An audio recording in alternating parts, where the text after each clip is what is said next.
Yo folks, and welcome. In today's video, we'll be covering the latest gacha games, mobile titles, and games coming to March, gacha news weekly, and more. We also got some shutdowns and revenues we gotta cover for our gacha games. Let's jump right into this. First things being is Neowiz right here, getting published by Idoly Pride. Really high hopes for this one because this is gonna be, our idol simulator, sort of like having Hololive and Niji Sanji on our phones in some ways. But not really, because it's more like Uma Musume in my opinion, minus all the horses and all the things like that. So hopefully it's good, and I can't wait for its global launch. We also have The Wanderers Eternal, the World Fairy Tale themed action RPG. All the fluffy words, but more in likes. It looks like Maple Story 2. It's going to be on your mobile and PCs on 2023, and hopefully it's good, because I have no idea, that's for sure. We got the NCSoft's Project G. Now, all I gotta say is hopefully these graphics are real. If not, I'm usually not an RTS guy. I'm a skeptic, but for the most part, I'm gonna sit on the sidelines and see if this one's gonna be good or not. We also have the April 6th's global launch for Higan Eruthyll. Now, I think a couple people are worried about Bilibili as a publisher, but when I gotta say the gameplay, it's not auto to an extent where it's like, oh, I have to play on auto. The idle, it's not really there in my opinion. It doesn't play a huge factor. The gameplay overall was really fun, so high hopes for this one. Hopefully the pacing and monetization isn't too terrible, and that is what's gonna make Higan Eruthyll stand out in 2023 in my opinion. But next we got the Aether Gazer. It hit its 300k pre-reg goals, and all I gotta say is check out Chaotic for the latest updates on the Aether Gazers. He is on top of it, and I really think this is going to be a treasure of a game with the right amount of love and gameplay as we see moving forward. We also have Honkai Star Rail hitting its 5 million pre-reg goal. I think that is absolutely amazing. It's going to get 20 summons right off the gate, so it's going to help with rerolling. Not to mention we're going to get Serval, so that means you don't really have to reroll for like a really crazy character, because Serval is going to be helping you with like farming and all the things. Not to mention all the characters, you can use them free to play and get through the game. So yeah, Honkai Star Rail gonna be one of the games I'm super excited for 2023. Don't forget the speculative release dates of April 26, 2023. If that's gonna be happening, I'm not entirely sure, but this is definitely my favorite. I want you guys to mark your calendars, but for now, also just be expected if it gets delayed, because April, April Fool's month, you know what I mean? And we got the Summoner's War Chronicle. This is going to be more of like your Monster Tamer style MMORPG. What do I mean by that? You're going to be summoning for monsters, and you're going to be opening a world that has the Summoner's War IP on it. So if you like the sound of that, maybe check this out. It's out right now. And we also have Devil May Cry Peak Combat entering a CBT March 23rd. If this is going to be like Honkai Impact 3rd or Punishing Grey Raven, I have no idea. Devil May Cry is more along the lines of like heavy combo mechanics, so if you can juggle your enemies like in the original Devil May Cry series, I think this is definitely be a cool one. And we got Yggdrasil Awakening. All I gotta say, it reminds me of NeuroCloud graphics. Gameplay wise, maybe something like Princess Connect. If that has you excited, I'd just be a little skeptical because it has that $400 item on the trailers. So for now, I'm just gonna watch and see what's gonna be happening and be a skeptic once again. And we got the King of Fighters Survival City. Make sure to check out FG's video on this one. I think it's kind of weird because we already have a King of Fighters game, and if you like the city building mechanics, then maybe you check out this one. But outside of that, I think FG is spot on when it comes to his reviews on this and impressions.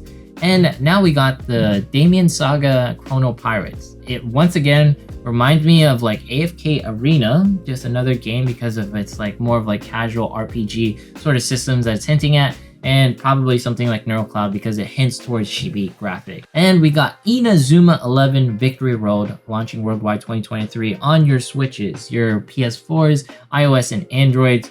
All I gotta say, there's 1,000+ characters. This is what I wish Blue Lock was, because it's a proper soccer game.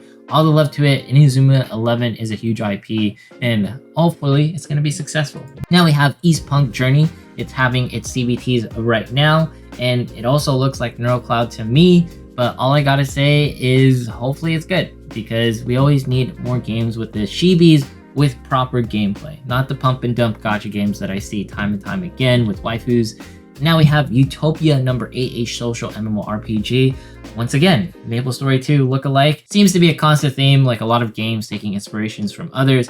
Hopefully it's a little bit different, and more to come in the futures as well. Early access November 2023 on Steam.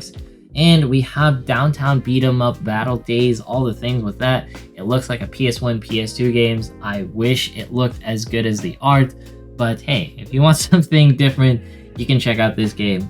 I'm not going to be playing it, I'll just be honest with that. And we have Peridot that's going to be globally launching May 9th by Niantic. So if you like Pokemon Go and you thought like Nintendogs was really cool, I think maybe Peridot fits that AR genre. I think I'm going to try it out because I like walking and going about, and we'll see if it's actually good. I don't know if I'm going to be doing a review, might be a little bit too busy, but we have Jujutsu Kaisen going to be delayed to 2023. Whether that's going to be actually, releasing one day, hopefully it does. I really like the way this game looks, but, except for the UI, like health and like mana stuff or spirit, whatever you want to call it, hopefully it gets like an overhaul. JJK 2023 delays. And now we got the events rolling around. First up, Arknights is having its Monster Hunter collab. It's going to be happening until March 28th. So make sure to check that out. And Arknights is also going to be getting its Dorothy Vision open updates. Now, one thing you know, I'm going to be speeding through the events. We got a lot. Limbus Company. This is getting a 3000 L or 3000 currency every single month. So that means 2 multis a month, hopefully. They're also reducing the grind by making it, instead of 5 grinds a week, we got the 3 on the mirror dungeons, which is nice because mirror dungeons take 40 minutes, 2 or 3 hours. Now it takes like an hour-ish. That's really cool. And now we got Megaman by Devil May Cry 5. Honestly, this is a really cool collab. It kind of fits the genre, but at the same time, it's only JP, so a little bit sad on that. We got the Jojo collabs with Puzzles and Dragons. I believe this is JP only as well. But the thing is, Dio and all of the villains look really awesome. If you didn't know, Dio's my favorite character in the JoJo's.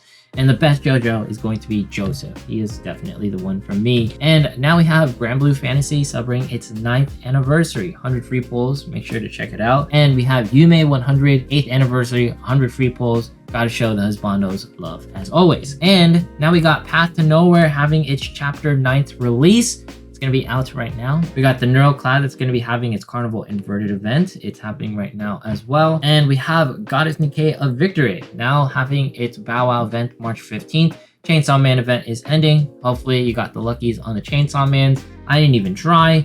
And we have Lost Claudia having its Full Metal Alchemist Brotherhood collab. So make sure to check that out. Everyone looking really good. And we got Fortnite having a leak on Attack on Titan being its next collab. That's really cool to see. Attack on Titan's going really hard with the latest anime releases. Hopefully we get another, movie style episode sometime soon. And we got Tower of Fantasy releasing Fenrir as their newest character. We also have Marvel Snap with the Days of Future Past event or update. Duo getting a Monster Hunter collab. Crunchyroll doing right with the publishing and advertising. I think it's really cool Street Fighter's getting this amount of love. And now we have 7 Deadly Sins doing its 3rd year anniversary for all the 7 Deadly. Now we have the Shutdowns. Really sad. First up, we have the Irregular at Magical High School. We didn't even get this in global. It's already shutting down after a year and 2 months. Miss Train is going to be shutting down on March 31st. Just note, the JP version or, the original version is still going to be live for those who wants to play it. And we also have Moonlit Sculptor. It's going to be shutting down May 4th in 2023. And we also have Sin Chronicle. This is shutting down May 31st. I thought this was going to be a treasure of a game. It's only been out for a year and 2 months. Really sad to see, to be quite honest with this one. ReZero Lost in Memories. This one hits really hard, and I'm guessing they're trying to roll out the newer ReZero game, and that's why this is happening. 2 years and 8 months. That was its ride.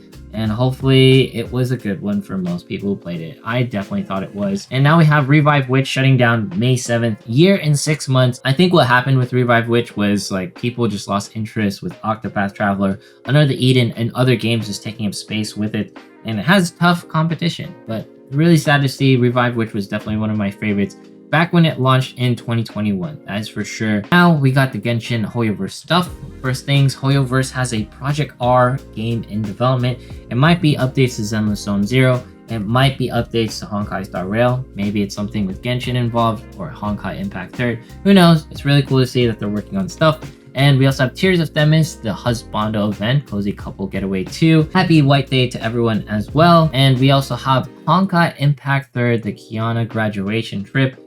Really sad to see this one. Kiana's been with us for quite a while, but for Honkai Impact 3rd, this is not the end. This is only the beginning of something new, and Kiana, you will definitely be missed. Huge salutes to you, that's for sure. And we got Kave going to be releasing and the Genshins, and not to mention Baizu. These are just teasers for the most part. They're both going to be Dendro, both cool and awesome looking as Bondos. But all I gotta say is Genshin is always doing all the things when it comes to his Bondo loves, as always. And we got the IRL events. First up, huge thank yous to Crystal Lionheart for posting this gacha revenue list. It's going to be always updated.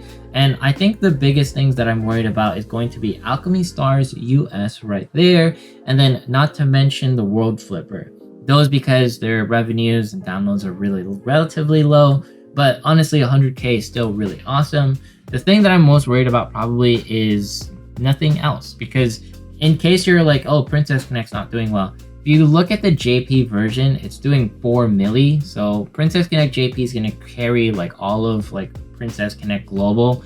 And for now, the biggest things that you guys should be worried about when it comes to gacha games shutting down is something like Vespa. And Vespa has released King's Raid. They're 87% down as of last year. They're banking everything on the King's Raid 2 being successful.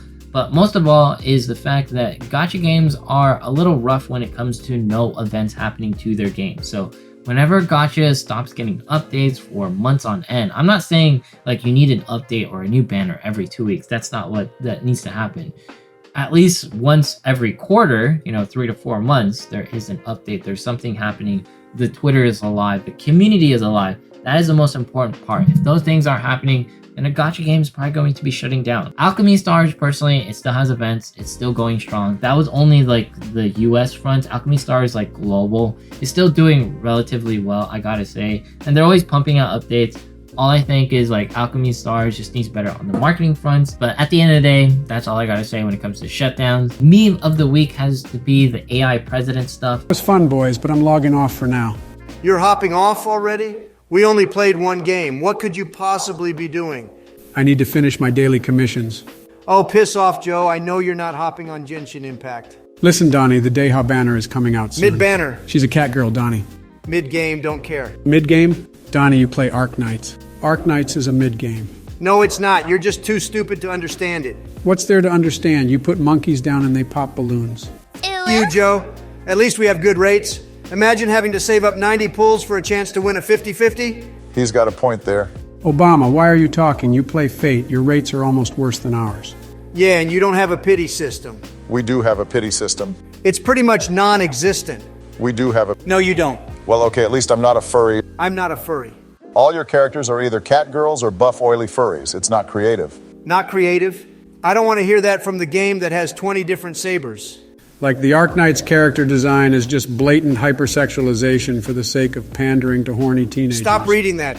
I'm right. You're retarded if you think Arknights is hypersexualized. What's this then? Gentlemen, at least we can all agree that Fate has the best gameplay. That is so Cap Barack. Yeah, I wouldn't exactly call looping fun. More fun than Spiral Abyss. At least Spiral Abyss gives Primogems. Donald over here playing contingency contract for farming materials. I don't play contingency contract for the rewards. I play it to be challenged. Challenged not to search up a Kyostin guide. At least there's no such thing as just use Surtur in Genshin. There's also no such thing as an anniversary. Oh, Log in to get 3 drumsticks. What an amazing celebration. We got more than just that. Stop exaggerating. 5 drumsticks. That's almost $7 worth of KFC. I have to back up a point when I see one. Your anniversaries are non-existent. Wait, I'm not done. Events, too much dialogue, weapon banners, disgusting constellation system, cancer artifact grind. Are you done? Trash skins. I'm going to bed. For the record, I still think Fate is worse. You, Donald. Box2 created a wonderful video. Box2 is an Arknights creator. Shout outs to them. Huge love. Yeah, that was the video. I thought it was hilarious. It was perfection. Everything we need to hear on our gacha ears. But that is everything. In case I missed anything, in case you want me to cover up more, leave them down in the comments. I definitely read them. But yeah, if you made it this far in today's video, consider subscribing, dropping a like, leaving a comment, follow me on Twitch, follow me on Twitter, follow me on Instagram in case you want to see me IRL, what I do, all the workout stuff. And yeah, once we have 40K subs, we'll be doing a giveaway. Thanks so much for watching. Have yourself a fantastic day and see you guys in the next one.